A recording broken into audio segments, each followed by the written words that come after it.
Homesteader family, welcome back to the journey and welcome to this edition of the Sunday Monday vlog. I'm a little bit late. That's because I just got done watering. So let me show you what the vegetable garden looks like right now for the flower pots, and we'll go from there. So I changed everything around on the porch. I went ahead, I brought these benches that were over here in the snowball area here, so I have somewhere to sit when I want to sit out here. And I have the yellow squash. These are coming up. They're now getting their third, and they're getting ready to sprout their fourth leaves. So little by little, they're coming along. Nothing too big quite yet. The green beans, though, the green beans are exploding. And you can see I still have new green beans popping up all over the place. Another one right down in there. So it's taking a while. I don't know. I haven't gardened in forever. So feels to me like it's taking forever, but who knows. This is the Brussels sprouts, slowly, sporadically popping up. This right here is white kohlrabi. And then that's purple kohlrabi. So you can see the white's popping up a lot quicker than the purple. We had the cucumbers in the back. They hadn't changed, and then all of a sudden now they're sprouting their third leaves. And you can see they're slowly starting to pop them out. And then the whole front is the beets. So the beets are doing really good. They're popping up. Butternut squash, I did not think I was going to get any. And right before I watered, that one was popped up. And now you can see that one's coming, and these two. So you can see they're yellow because they haven't come up out the ground yet. And I think that's a tomato that somehow got over there. This is zucchini. The zucchini are starting to pop their third ones. I'm going to let the zucchinis and spaghetti squash get a little bit bigger. And then I'm going to find places here and possibly over at the homestead and transplant them into the ground to see if I can get something going. And then these are the Roma tomatoes. These are jalapenos. So they're coming up little by little. You can see there's another one right there starting up. This one has two of them right there getting ready to start up. The Wonder Pepper, which is bell pepper. I didn't think I was going to get any of these. And I had those. I've got a third one back there starting to pop up. I've got right there, that one's starting to pop up. And then this is cayenne pepper. And I've got one that's slowly starting to pop up there. So it's taking a bit. And then, of course, the spaghetti squash. That one grew fast, faster than anything else I've had. And it's already got the third leaf working on its fourth. The kale is doing pretty good. Not too happy with the lettuces. I think I might have either put the seeds too deep or lettuce takes longer. I don't know. Because I am starting to get some of the black-seeded Simpson to finally start popping. The collards stay good, just like the kale. They're the two that's been doing the best. Butter crunch, I'm slowly starting to get a couple popping here and there. The Waltham broccoli, so that's popping up. The salad bowl greens, you can see I'm starting to get a couple greens here and there. And then this is the cauliflower. And you can see there's a couple there, one tiny one right there. So it's taking a bit. But, like I said, you got to learn. I haven't gardened in forever, and I'm used to gardening inside of my upstairs bathroom from the house that I had, where I grew all the veggies for me. I also did the tire garden, where I grew everything in the tires and grew the potatoes and things like that I was growing right outside my house with the Hooger culture. Now, these are not Hooger culture. I did not put logs and stuff in there like I wanted to because it was hot, time consuming, and I didn't feel like dealing with ticks. So I just went ahead, spent the money, and it's all the organic soil, which is okay because then next year I can get some more containers, put logs in all them, and then mix this soil with brand new soil, and then I've got Hooger culture beds. All the blackberry pots, they're doing good. I haven't seen, a big bush come out yet, but it's supposed to be 2 to 3 weeks for them to start growing new vines out once they get rooted. So got these all watered. But look at that blackberry bush. It is now taking over the entire pathway. It is just nuts. So I don't know if it's due to the fact of me putting them in pots and they're getting roots established in these pots and the pots are always getting watered. But I mean, look at this. Just long, fresh, green canes. Leaves, shoots, everything. Humongous.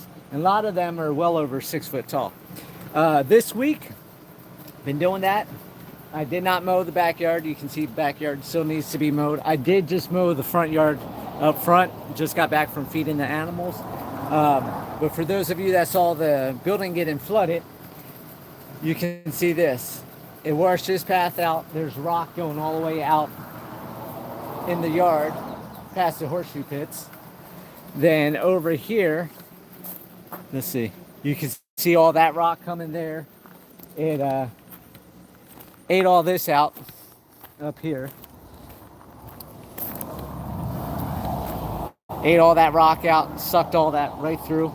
And then on the other side of the house, it made a trench as well. So, a little bit of damage around here, a little bit of flooding. Luckily, nothing inside got damaged. I'll talk about that once I get inside. So, because how everything's set up, let me get in here so the camera focuses. Chris, I do not know how many animals I have. I want to say I have somewhere between like 30 and 40 goats.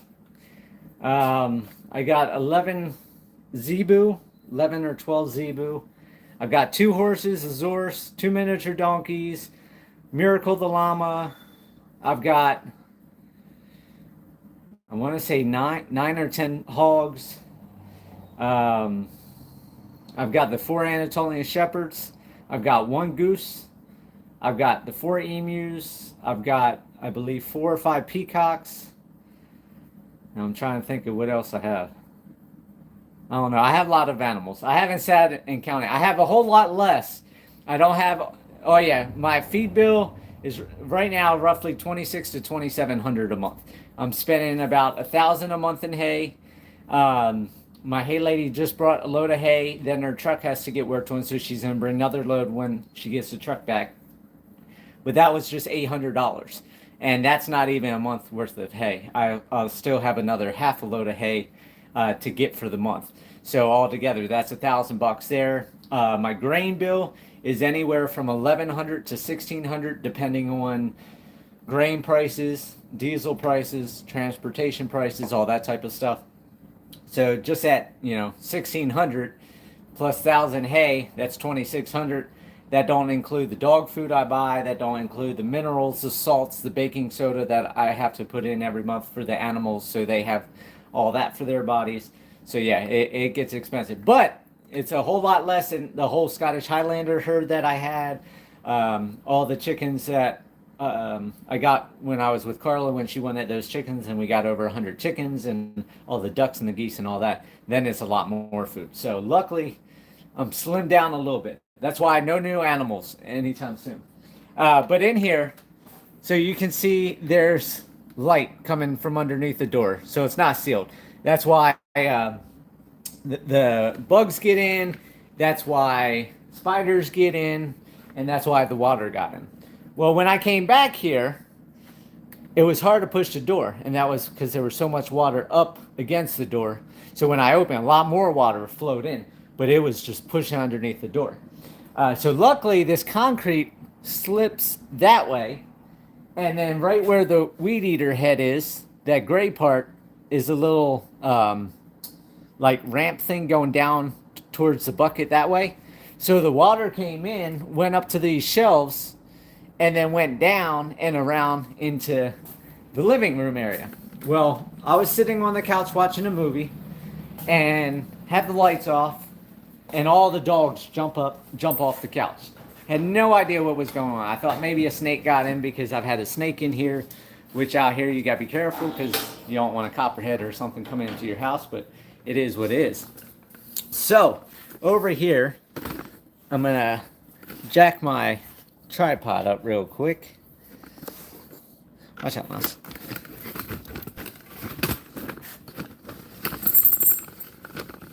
So that way I can film better. So most of the dogs were laying over here. And where the Christmas tree is, just past there, you can see how there's that divot underneath the wood. So the water came in, and it was just a little stream. So I didn't know what was going on. And so I had to go over here, let's see, to my light switch on that pole next to the tree to turn the lights on. So when I turned the light on, I saw water. At first, I thought it was maybe a snake because I could see a little something black, but that's because concrete darkens when it gets wet. So at first I thought it might have been like a rat snake, a black rat snake, but it was water. So that's when I got up, because I knew it was storming, and went ahead and went outside, or went to the door and couldn't get the door open. And then once I got the door open, that's when everything went to heck and the water poured in. And then the rains really started, and it started just pouring, pouring, pouring. There was at least 6 inches to a foot of rain or water on the porch, going around the building. As you saw, all the blackberry pots, they were in the way, so that was stopping some of the water, and then all the water just pouring off the highway, all the water pouring off the roof here. It was just horrendous. So I got everything dried out. I got a box fan, got that taken care of, got everything dried up, took a towel and just kept laying it down, let it soak up, take it outside, wring it out. And it was a lot of water, luckily, because I moved all my stuff in here, I had cardboard boxes and stuff on the ground. The water didn't go that way. It went down to my tools, which everything's plastic or rubber or whatever, and came underneath. You can see all the couches, they had the plastic feet, so that didn't bother anything. And then the water, as I showed in that video, or I don't know if I showed in that video, but it came to the back of the couch here, right here by my side door. So luckily it didn't come any farther, because the wood floors isn't until the bathroom and then the side kitchen on the other side. So I don't have to worry about floors being damaged. I don't have to worry about any of that. I've got concrete floors. That's another reason why I was buying this building, was when Carlo was going to do a butcher shop, having the concrete floors, you can wash everything off. It's gone. It's taken care of. So that's been that. It's just been feeding the animals. Even with all that rain, it was so quick over the surface of the ground that it disappeared. So I had no water in my hole on the back of the homestead. So I'm going to have to haul a load of water tomorrow. The ponds are full. That's a good plus. But to get them fresh, clean water, I mean, they all drink out of the pond, which they're animals. I don't know why they do. But Caesar gets in there, they poop and pee around it, they drink from the pond. I don't like that, but they do. Animals are more immune than we are to drinking dirty water. Look at Africa and things like that. Or watch TV show Naked and Afraid. You see plenty of animals going to these nasty water holes, and they survive. But I will be hauling a load of water over tomorrow, because I like to get them fresh, clean water. That helps any type of diseases, worms, bugs, parasites, all that type of stuff, from keeping them from drinking the pond water. However, eventually I'm going to have tons of ponds throughout the homestead, so they're going to have water to go around and won't all be concentrated to the one pond. I've got to get over to the rental house to mow the yard. I was going to do that this week. It's been really, really hot. It was really hot today. Only thing I did, I mowed the side yard and the front. I still got to do the snowball back area by horseshoe pits. I'll probably do that tomorrow or next day, and then I'm going to have to get out to the rental house. It's just been super hot, and, you know, in a way, I've hit like a little brick wall. So let's go ahead and get into that, and that is the main point of this video, the Sunday Monday vlog, is what's been going on. So I know a lot of you don't know, and very few people know. No, actually, you know what? I'll say this. Nobody knows. Because even though I've had some of you guys calling me up, and we've had conversations this past week, past 2 weeks, even though we've been text messaging, emailing, whatever. One of my subscribers called me back yesterday, and I had just turned music on, shut my phone off, well, silenced my phone, cranked up music, and Steve, for you guys that don't know, my buddy that moved out here from Michigan that I met in Colorado, he was living in Colorado. He's out here. He got me to get the boom box. I'm going to show you guys this because I bought those Bluetooth karaoke boxes that I have still on the walls outside that I use for a snowball area. They're loud, but nothing like this. The JBL. This is the large one. I think it's like 21 hours, but I only get about 2.5 to 3 hours because I had the volume all the way up. Because I do have some hearing loss and I do have the tinnitus from the military, from the 3M whole BS. So I do have my music louder because my ears aren't as good as they used to be. So if you have it full blast, you only get like 2.5, 3 hours out of it, and then it dies. I'm sure if you have it on the lowest setting, you get that 21 hours.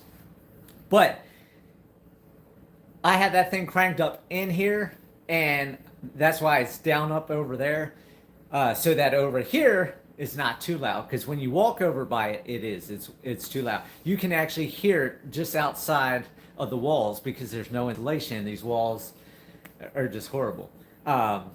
But yeah, so I just got into my groove, and like the title says, you need to find a purpose in life. You need to find happiness, and you need to build a home. And it holds true. And for the last week and a half, I've actually gone downhill. I've gone into a bout of depression, and I haven't told nobody. So I haven't even told Steve or any of the subscribers that watch this that have been talking to me over the past week and a half. So I know everybody thinks aliens are 100% happy all the time. We try to be. We try to be 100% happy, just like Robin Williams and everything else. But, things happen throughout time. Things happen throughout your life that, you get into these situations and, things get the better of you. So, for those of you that don't know what I'm talking about, I didn't get my pay from Colorado. It's supposed to be here tomorrow. He finally got the money to pay me for this past month. But I'm going to now have to pay interest on my credit cards because now I'm behind on my credit cards because they're due on the 10th. And I won't have the money till tomorrow. So my grace period is to the 10th because they're due on the 1st of the month. So I'm past my grace period on my credit cards. And his grace period was till today, so tomorrow he's technically late, but it is what it is. Because of that, and because of everything happening, and now he's selling the ranch, and I'm not getting the interest to cover all the investment I put into the home or to the ranch in Colorado, the $100,000+ in fencing, paying to have electric brought out, paying to have the well drilled, paying to build the bathhouse. Paying for the dozer, the excavator, building the road across the ranch, and all the work and sweat, blood, and tears I put into it. To not get that interest now with him selling, I'll only get the principal. And I took a lower price on the ranch because the interest was going to cover it. And then that was going to give me about $89,000 in profit. Because I'm not getting the $189,000 interest, now the $89,000 profit goes away, and I'm losing that $100,000, which was less than I wanted to sell the ranch for. So I'm taking $100,000 loss on the ranch, which was supposed to, the $189,000, go into fencing. For those of you that don't know about fencing, it's very, very expensive. So to do the whole 120 acres, now that I'm not doing the whole 120 acres, it's not going to be anywhere close to it. But I was looking at like $420,000 to $430,000 to fence the whole 120 acres.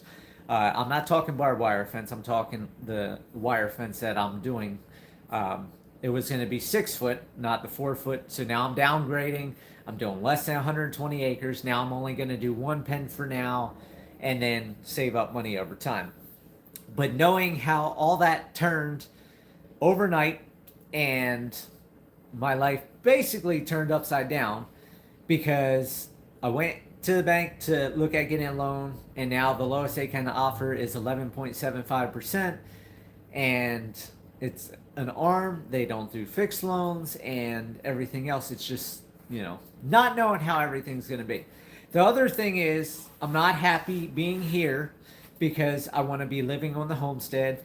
I'm spending like $250 a month in fuel driving back and forth every day here to the homestead, feed the animals. Now I'm cut down. I'm only going over once a day, feed the animals, come back. That's it. So I'll still be spending about 125 a month driving back and forth to animals, but that's 125 not going onto the credit cards. So between everything being flipped upside down, not being over there, the heat, not being able to do anything with the heat, it just all, became a storm of depression, and I've hit my bout of depression. So I've been staying up till all different hours. Last night I went to bed just after 6 o'clock in the morning. When I was working here inside the house yesterday, when my subscriber called, I didn't call him back because my phone was on silent. And then when I looked, it was 9:40, 9:50, something like that my time, which would have been later because he's on the East Coast. So I didn't call. And then today I didn't wake up till almost 2:40 this afternoon. Then I had to get out, get weed eating done, get the yard mowed, get over, feed the animals. Then you saw I was late starting the live stream because then I had to water all the plants out front. So it's just been, my time, my days, everything, my purpose has disappeared. And that's why my title is so important. And a lot of you should be going off my title. You want to find a purpose in life, because if you don't have a purpose in life, life's, not life. It's just surviving. You're not living. A lot of people work these jobs, 2, 3, 4 jobs. They work 20 hours a day. They grind away, and they're not living. All they're doing is surviving. The more they drive back and forth to different jobs, the different uniforms and outfits and clothes they need for the jobs and anything else, it's costing them money, so they got to work longer to make more money to cover those expenses, and it just goes crazy. Then those jobs want you to live in the city, so you're close, so you move closer. Well, the houses are more expensive, the utilities are more expensive, and it's a snowball effect.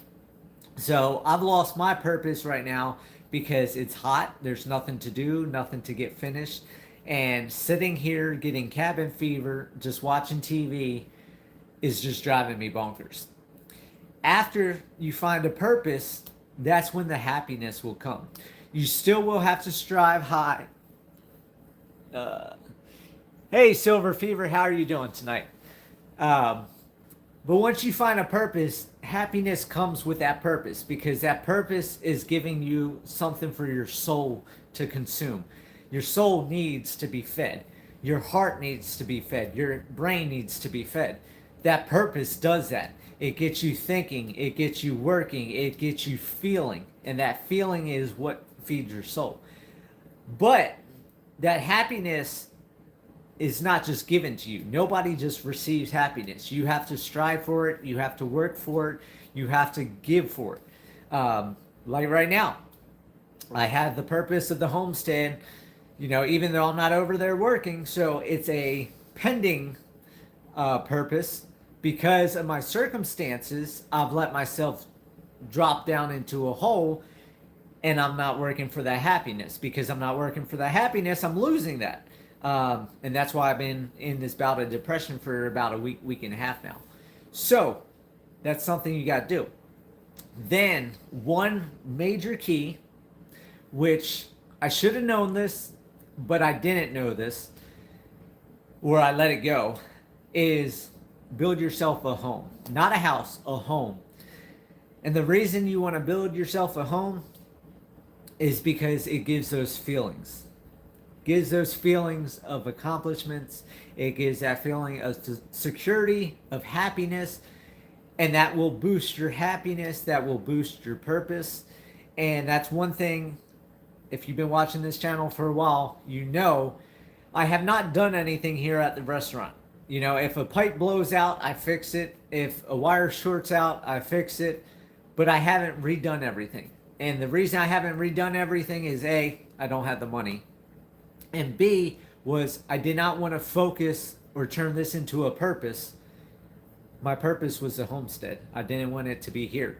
So my thing was, I'm only going to be here for so long. So why do all the dedicated work to turn this place into a home when I don't want to be here? I want to be over at the homestead. I want to be in my home at the homestead. I want to be with the animals. This was just a temporary place. However, I've realized in this week and a half of depression that you have to dig, you have to claw, you have to fight your way to have that home to give you that comfort so you can fight easier for your happiness. It's not as difficult to fight for the happiness if you have a home. So yesterday when I cranked the music up, I'm like, I got to get over this depression. I've got to get my mind right. I've got to do some dedication to myself. I've got to do something to just come out this hole. So what I do, I dug into soil and made a hole, dug into the soil, made a hole, and made myself a ladder. And I'm working my way out of this hole. So I'm going to give you a tour of what I've done. Now, most of you, this ain't a home. It's nothing like what you think a home's going to be. But this is a big transformation for me because it gives me something. It's not where it was just blank walls, you know, a place to sleep and that's it. Does the brutal worth the low cost of living in...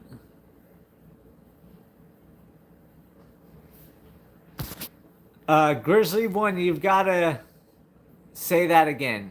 AK is Alaska. I'm not in Alaska. I'm Arkansas. So I don't know exactly. Does the brutal... Yeah, how you worded that, I'm not catching that. So if you can just reword that, you know, for me to comprehend. Dumb it down for me. But I'll get back to you in a second, Grizzly, once you put that up. I'm going to go ahead and do this. So for those of you that saw my original house that I built in Cotopaxi, Colorado, will notice some things. And that is these different pictures that I got from Dan and Linda, my mom and my pa that moved to Kansas. That was in their house. That went over to my house. This beautiful picture on the wood. Then in the bathroom, the little outhouse picture with the horse tied off. And then this one over here that I got from Dan and Linda. That one I found in a dumpster. I don't know why somebody threw that way. I like that. And then I went ahead and got my great-grandparents put back up on the wall. I didn't get everything else out of his. I had his war stuff from World War II. But I went ahead, I did some stuff. So I hung the pictures. Then I took this piece of lattice that I was using over here to block the dogs from the bedroom so they don't get on my bed and puke or something in the bed while I'm not home. So I put the lattice up here like my house that I built where I put the lattice in front of the mountain in my hallway coming in the front door just to give it that more finished privacy look. Like I said, most of you guys live in drywall houses that are completely done. That's not me. I went ahead, I put this door in here with a little lock right there so that way I can keep that lock so the dogs can't go in. That also, I bumped these shelving units out some.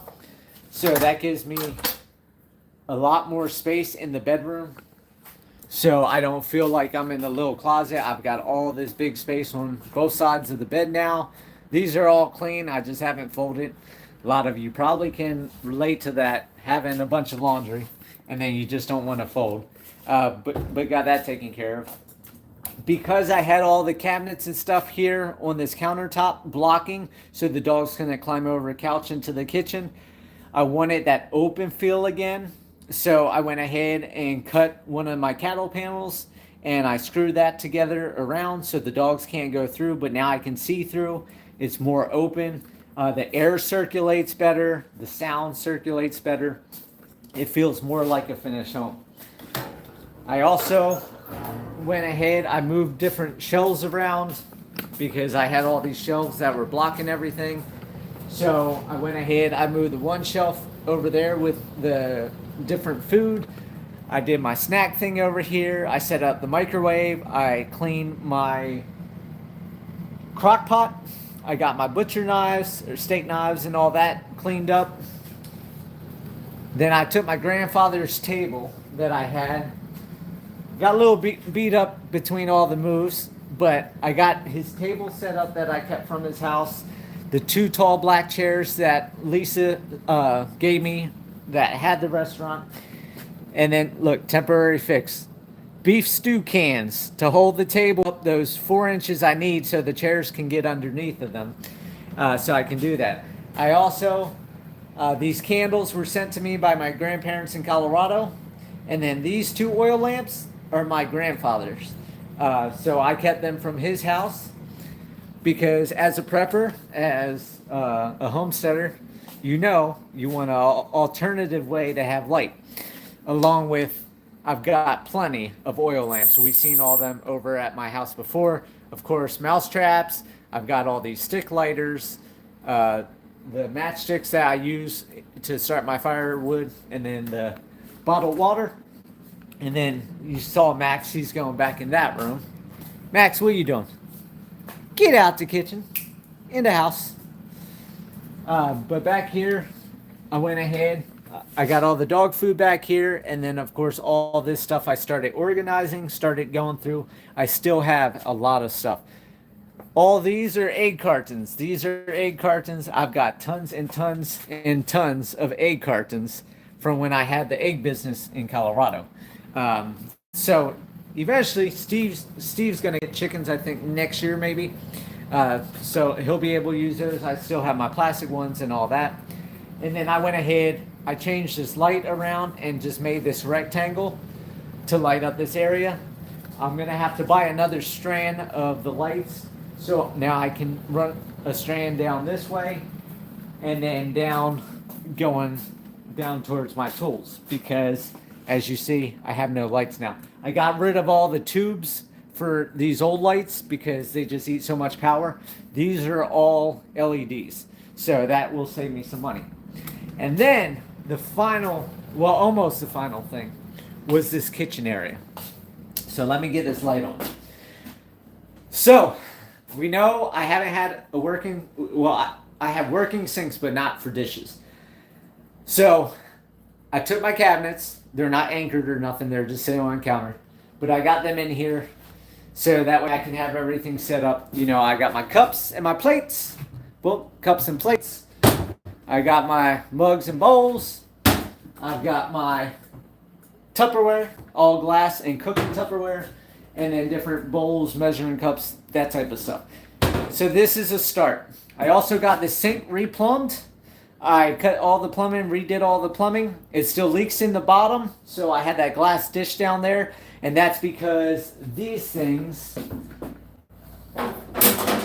that are in the sink, these bottoms are stripped out. So I took a whole bunch of Teflon tape, and I just can't seal it, so they just have to get ripped out. So what I'm going to do, I'm just going to get a plastic container that's long enough to cover underneath all three, and just do that and just empty it out. It's not a lot, it just drips as the water's draining out. But now I have a sink. I've done dishes. You can see I got dishes in there. So I'm able to do that. I also went ahead, some of the scrap wood that wasn't mouse pooped, greasy, dirty. I went ahead, cut that up, put that on that wall there. Did that piece over there. We know I'm going to tear all this out anyhow. I don't like this drywall. All this is going to get torn out when I redo this building to get it sold. So I just wanted something that I could temporarily do to try to get things semi-clean. So I've got, a home feel. Of course, my little fridge freezer. The stove, which is still disgusting. I've cleaned it twice now. I left rest of the spray on there. I got to get 2 more cans.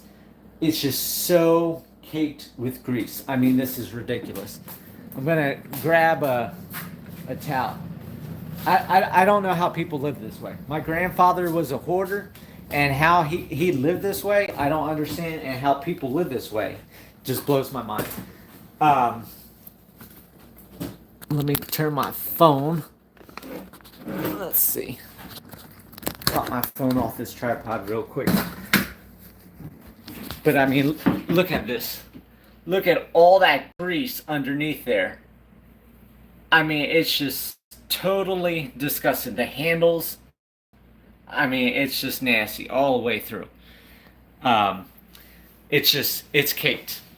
And I've gone through 2 cans of that heavy duty oven cleaner.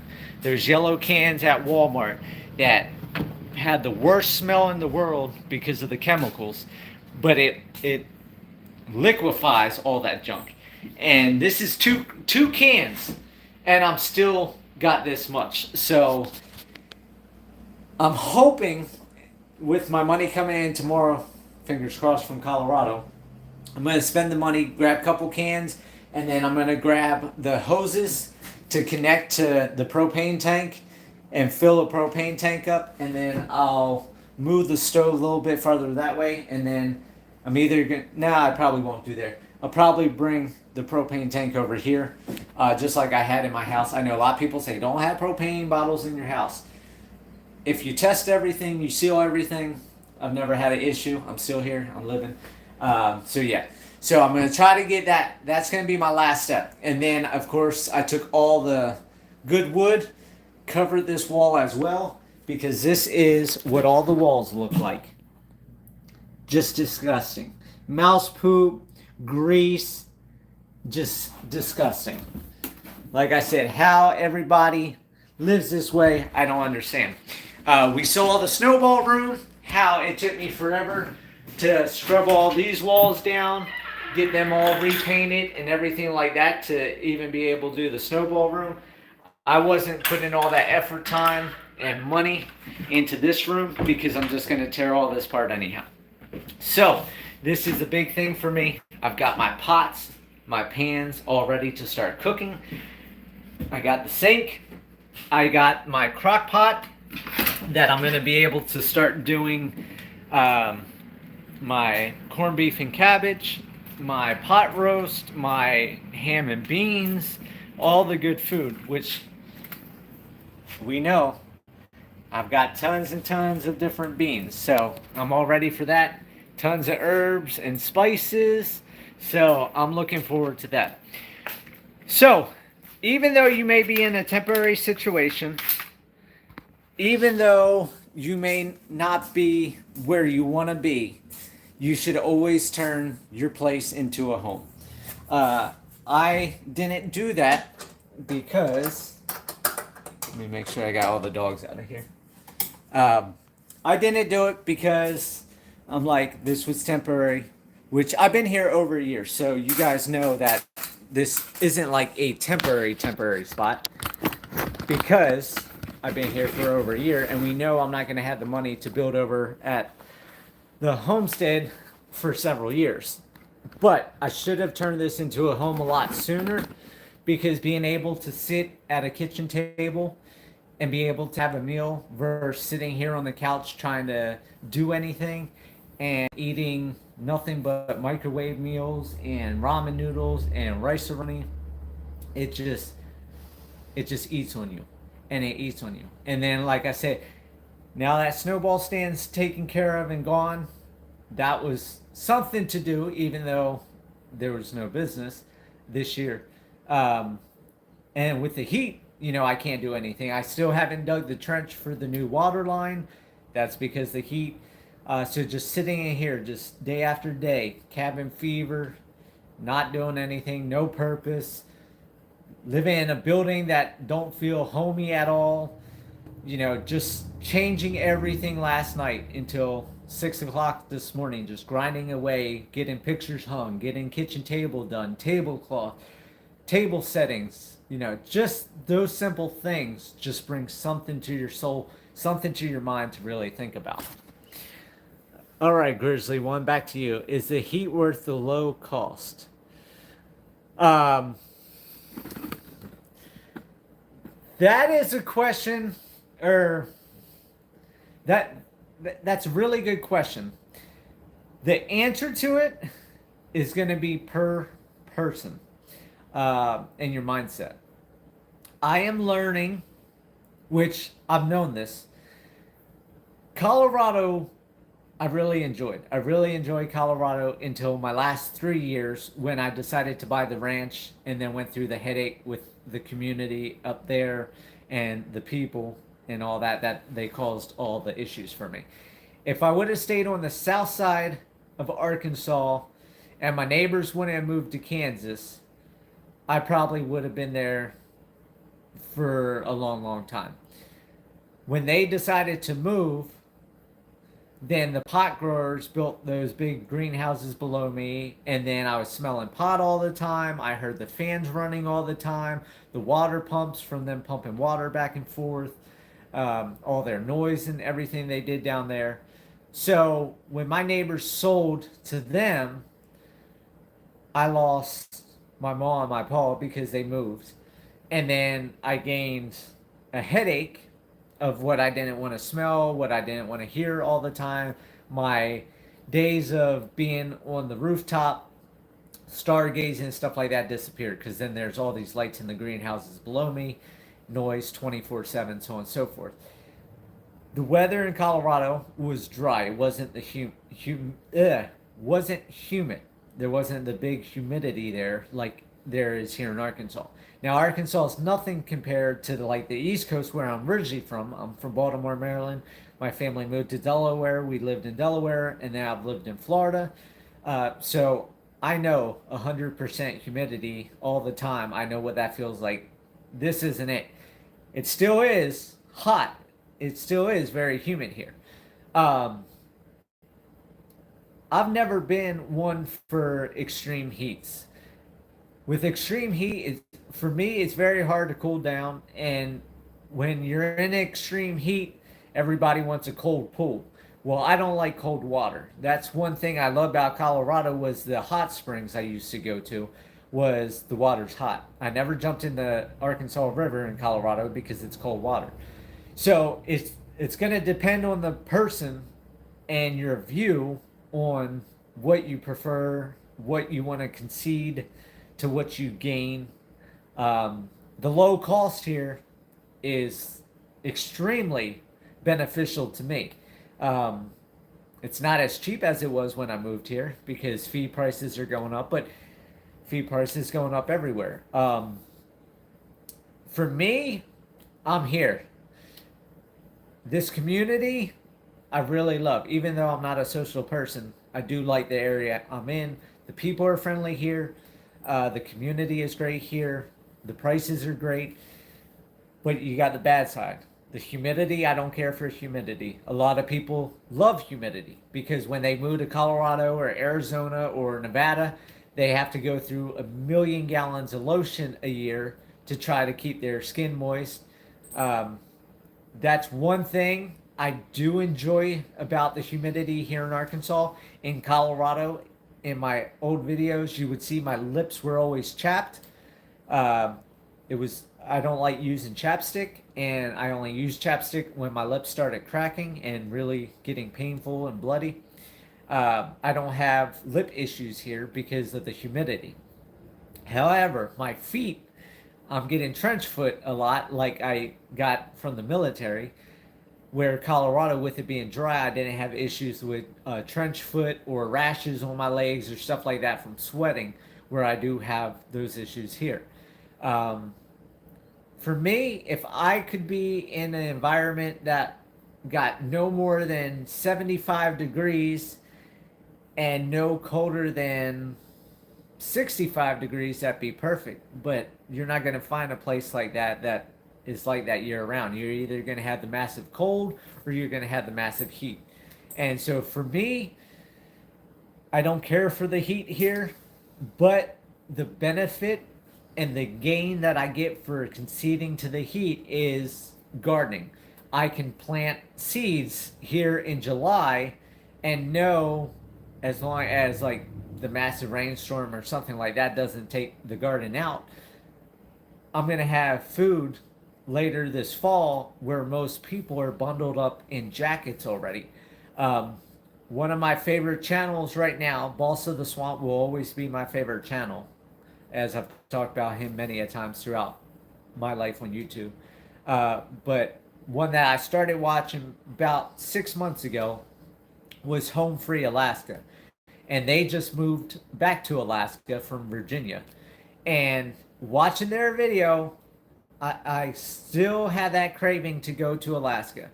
And I talked to my grandmother about not getting my money from Colorado, that if everything flipped upside down and I got into a point that, I'd be screwed, she asked what I was going to do. And I said, well, and I've only talked to, I think, one person about this. I haven't even told Steve this.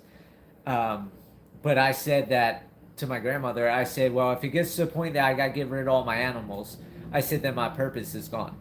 I said, because buying this much land out here was the aspect and the purpose of having my animals. So if I get rid of my animals, that's a lot of my happiness gone. That's my entire purpose gone. Homesteading, you don't need 120 acres to homestead, especially if you don't have a wife and 6 kids or whatever. You don't need that much land because one person cannot take care of that much land. I cannot take care of that much land. That's why I'm selling 30 acres or doing the rent to own right now to the homestead and family, and then eventually, if they have the money, they buy. And then the acreage that Steve is doing a 99-year lease on to live on. But I told her, I said, if everything fell apart in Colorado and I can't make it with a loan from the bank or collateralize a loan with my restaurant here, I said the only other option I would have is to get rid of all my animals. If I got rid of all my animals, that saves me $2,600 a month. My Colorado income was $1,800 a month, so I'm only looking at a minimal amount of difference between the two. And then you also got to look at, I'm not having to buy fencing and all that. So the money I get from the VA would cover my utilities here, would cover my food bill, my truck insurance, cell phone, the dog food, stuff like that. It just would not do anything for the homestead. That's where the Colorado money covered that.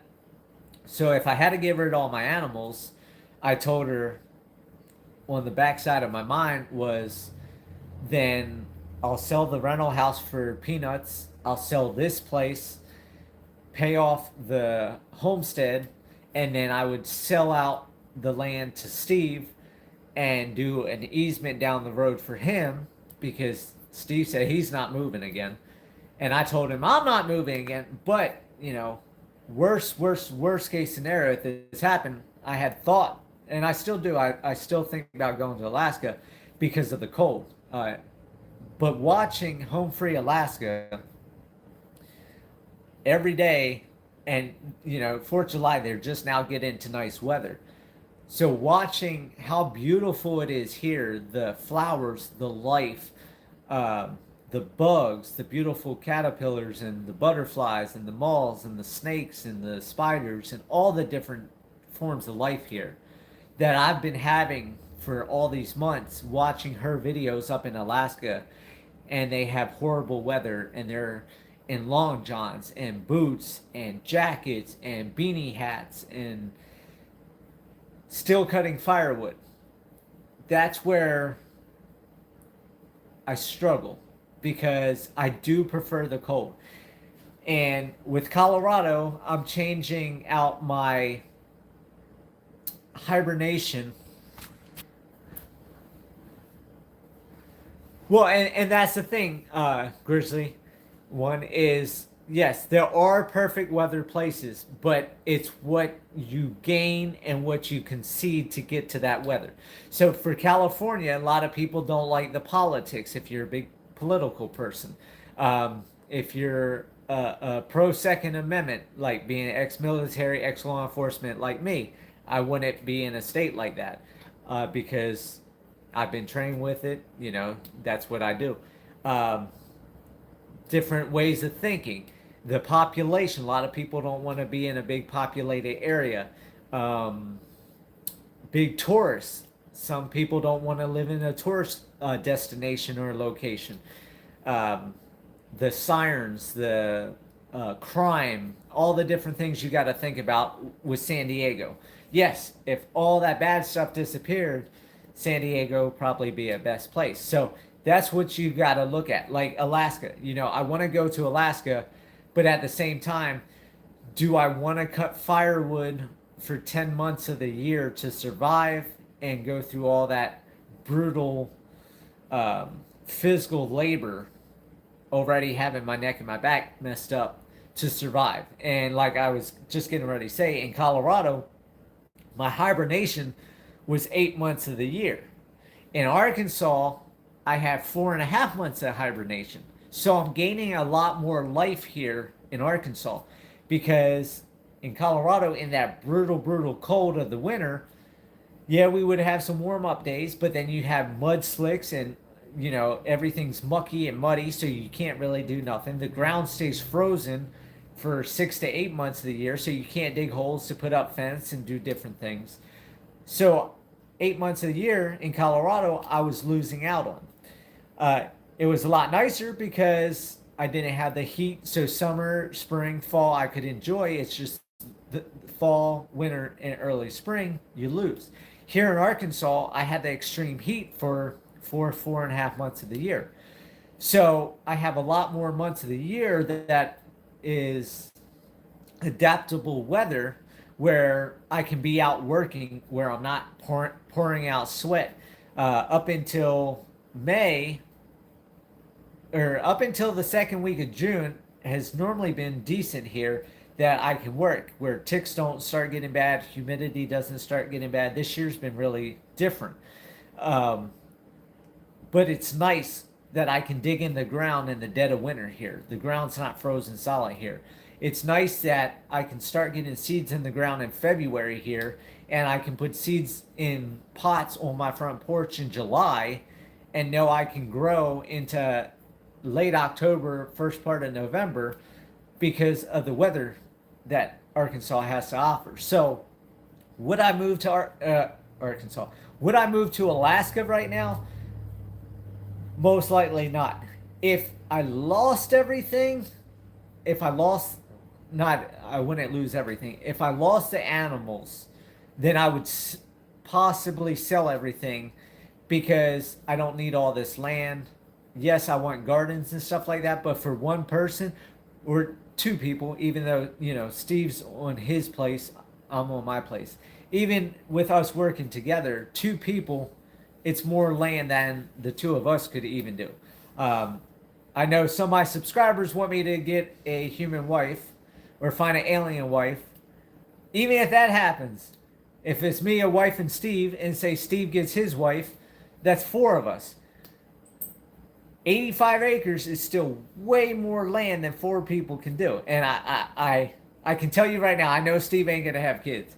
And I can tell you, I definitely probably won't have kids. So you can't even try to multiply that out. But it's just way too much land. So my animals are my thing. And if I get rid of the animals, I'm never going to have the money financially to be able to buy those type of animals back. Like Cleopatra, my female camel, I paid $14,000 for it. You know, to save up that money again, we're talking a long time. And then, you know, to rebuild. So if I lose all the animals, if I just got to liquidate all the animals, I would never be able to get back where I am, because I have so much money tied up in animals, let alone what I fed them and everything over all these years.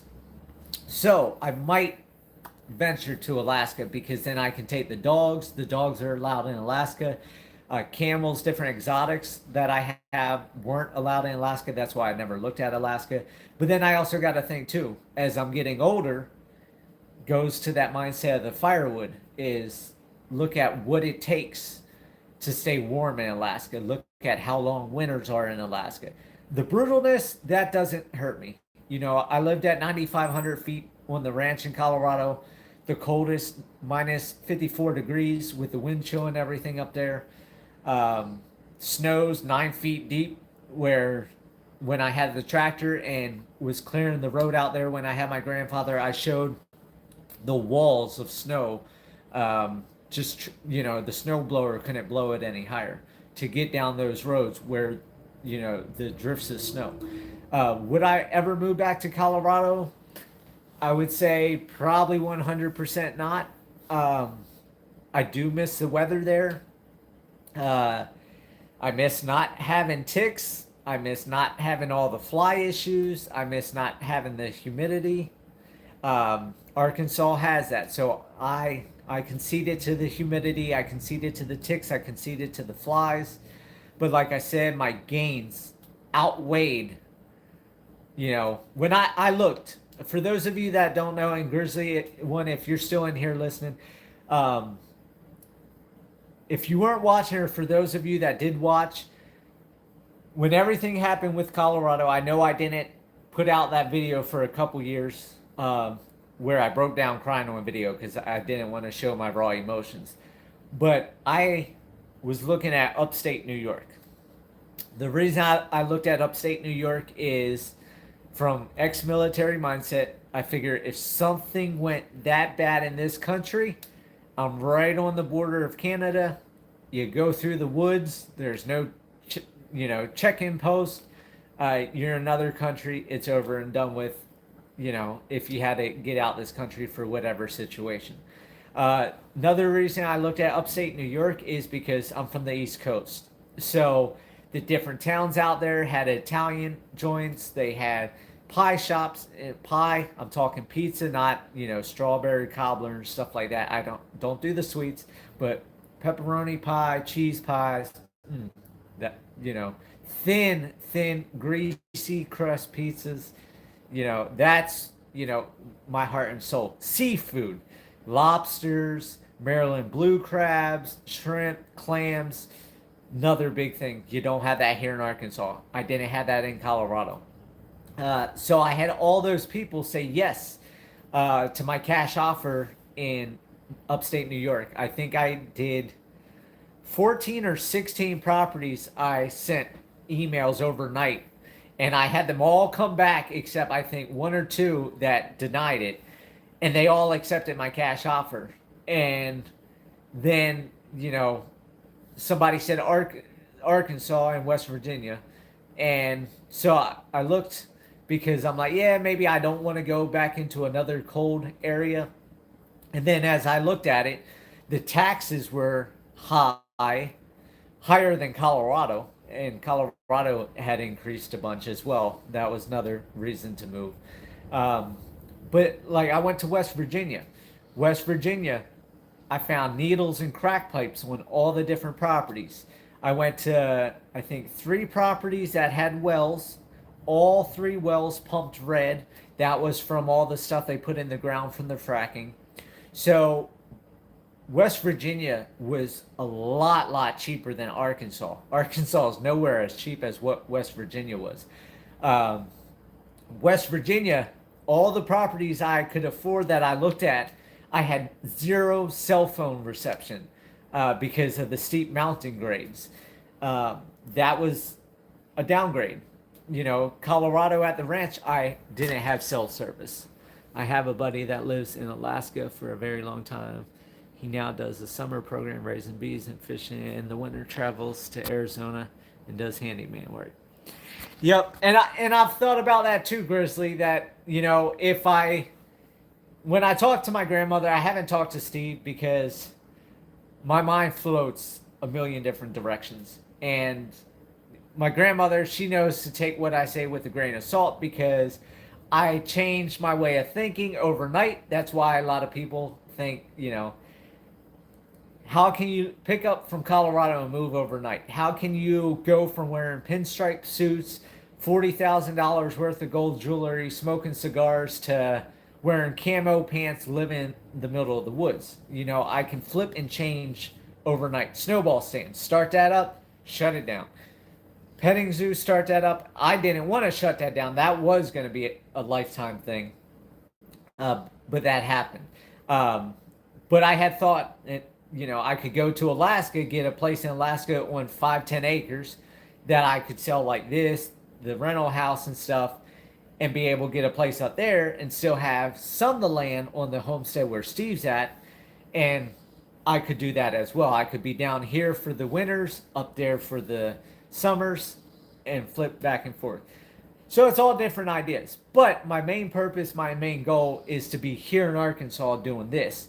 Because even though the summers are killer here, if I had my house on the homestead and I could walk out for 30 minutes and go hang out with the animals, take a small walk with the goats, hop in the pool, once I can dig the 30-foot hole in the back of the property when I rent the excavator and get the horseshoe pits in, and me and Steve get the pavilion thing built with a stove or grill and all that, where we can sit back there, grill barbecue, swim in the pool, shoot games of horseshoes, play ladder ball, that type of stuff. Get too hot, go back up to my house. He can go to his house. Eventually, I'm going to get a pool table in my house. Then he can come up. We can shoot pool in the air condition. When I have that set up, Arkansas is going to be the dream. Right now, it's not the dream. I'm driving back and forth, take care of the animals. I only have AC here. So when I have my purpose, my home, everything done on the homestead, as long as, fingers crossed, everything goes through with Colorado, I can get this rental house sold in Marshall, get this place fixed up, flipped, sold, and get moved over there. Then I'm not looking at moving. So it depends where you want to be, Grizzly One, and everybody else that watches this video. You got to look. You may struggle, like I am right now, trying to find where I need to be, my headspace and everything else. But you got to fight. Happiness just doesn't come to you. Success doesn't just come to you. Being a millionaire doesn't just come to you unless, it's given to you or you get super lucky. You got to fight. You just got to struggle for it. I've lived in this building for over a year now, not having a home. And now I have a kitchen table and chairs. Just these small little accomplishments. I'm able to do dishes. I'm not eating off of paper plates and plasticware. I'm able to use my glasses again. I'm able to use a regular plate. I mean, just those feelings that gives. It's just, like I said, my title. Make a purpose. Find a purpose. Find happiness. Strive for happiness. Fight for happiness. Conquer happiness. Build you a home. Make a home. Feel at home. When you do those three things, you will be in a better place. And with me, I've been struggling for a week and a half. I'm getting out of that hole. I'm glad I could help you, Grizzly One. I mean it. I mean, get out there and look at different places. To let you guys know, I looked at Montana. I looked at Wyoming. I looked at upstate New York. I looked at Pennsylvania. I looked at Virginia. I looked at Delaware, where a lot of my family's at. I looked at Maryland, where the rest of my family's at. I looked at Virginia, West Virginia, South Carolina, North Carolina, Tennessee, Kentucky, Arkansas, Missouri, and then I did look at Texas, Florida, Maine, Alaska, Vermont, and New Hampshire. Vermont, New Hampshire, and Maine were really cold. Alaska was really cold. So they were pretty much out. A lot of the North states, they also don't allow all the animals I have. So that cut that out.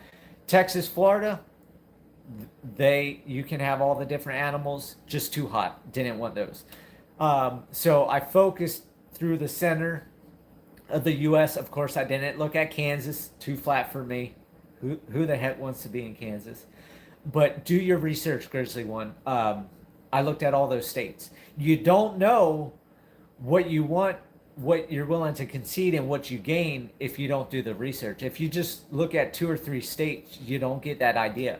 And then, like I said, you don't want to just look at it. You want to go out to the different states like I did. Rent a car. It's costly. It costs a lot of money.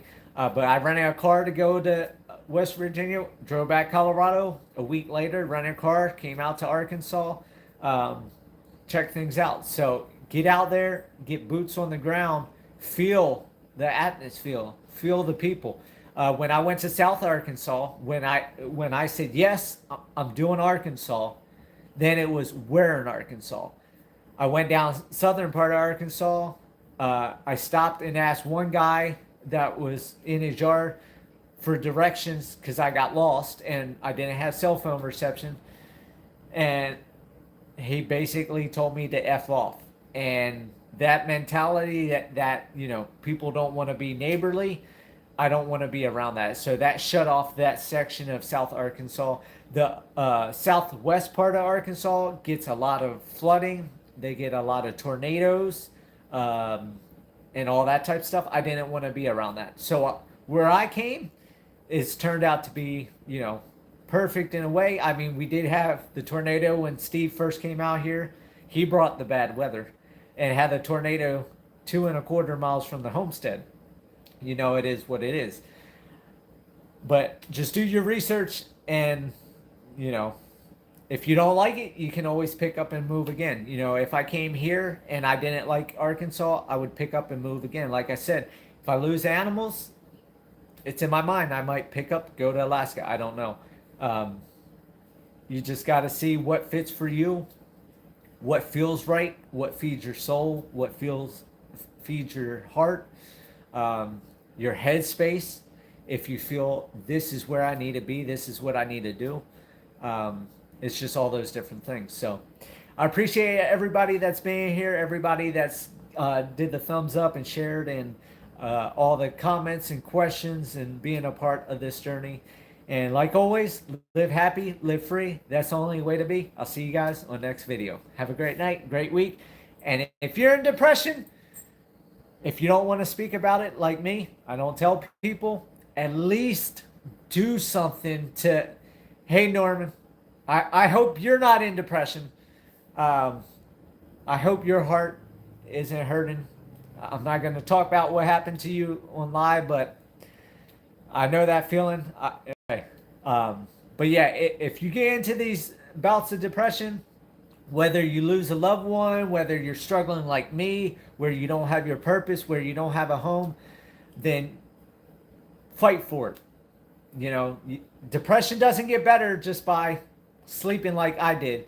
It's by fighting for it, by doing something, building myself a home. So if you're in a temporary situation, hang a picture on a wall, do a table setting on a kitchen table. The smallest things change the hardest times. A smile, a hug, these things, the smallest things can change your whole outlook on life. So do what you can to fight. And with that, have a great week. I'll see you guys on the next video. Thank you guys again. Have a great night.